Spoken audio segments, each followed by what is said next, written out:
Hai, sebelum mulai vlog ini, saya akan mengawali dengan salam khas Unixa, yaitu salam harmoni. Baiklah, vlog ini akan membahas Pareto Analysis atau analisa Pareto, yaitu dimana analisa Pareto ini atau biasa kita kenal dengan aturan 80/20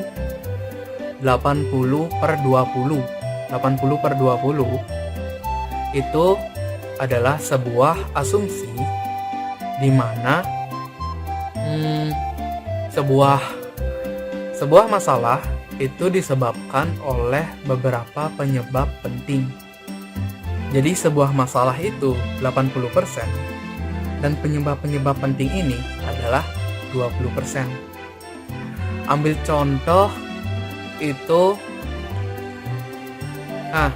saya memiliki contoh itu ada sebuah masalah demo atau unjuk rasa di sebuah kota.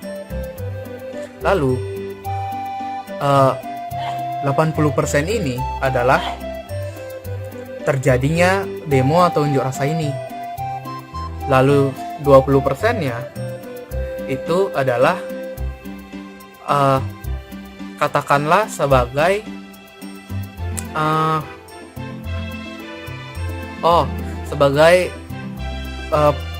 pendemo yang paling pertama atau pemimpin dari pendemo tersebut. Jadi 80%-nya sudah terjadi, 20%-nya itu adalah pemimpinnya atau penyebabnya gitu. Jadi analisis Pareto ini kita mengasumsikannya supaya kita dapat memperhatikan penyebab dari sebuah 80% ini. Jadi kita bisa fokus ke 20%-nya dalam menanggapi sebuah masalah.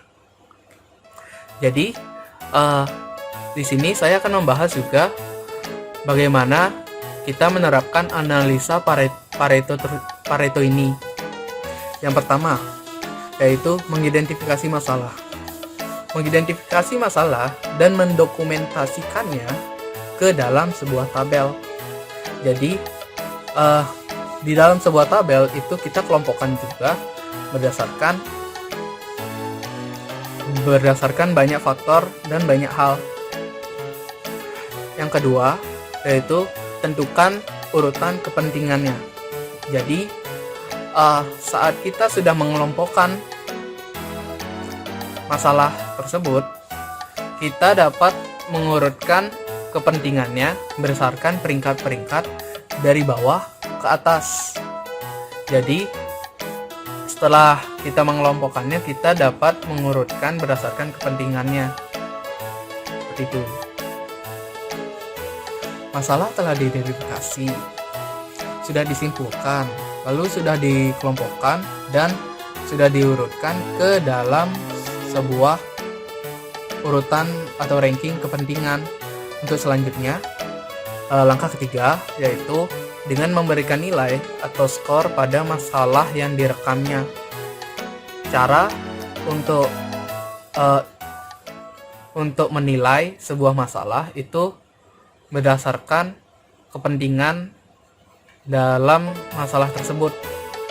Contoh dari ketiga langkah tersebut itu bisa dilihat di sini.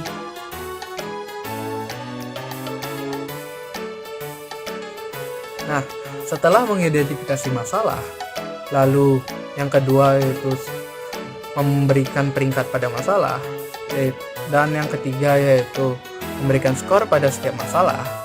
Lalu yang keempat adalah dengan mengelompokkan atau melihat skor yang paling tertinggi dari masalah-masalah tersebut. Dan kalian juga bisa membuatkan grafiknya dan dilihat skor yang mana yang paling tinggi, dan itu akan dieksekusi langsung. Kalian bisa melihat contoh grafiknya di sini.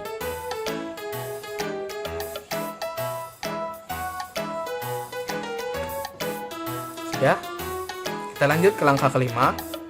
Baiklah, langkah kelima yaitu pengeksekusian atau act, beraksi. Yaitu dengan pengeksekusian ini, setelah kita melihat masalah yang skor yang paling tinggi, itu kita bisa langsung merencanakan eksekusi yang mana harus diselesaikan masalahnya terlebih dahulu. Jadi, karena itu skor yang paling tinggi, itu akan berakibat fatal pada sebuah instansi atau perusahaan yang memiliki masalah tersebut.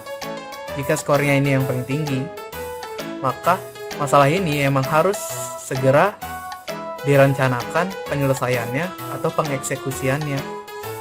Seperti itu untuk analisis Pareto kali ini.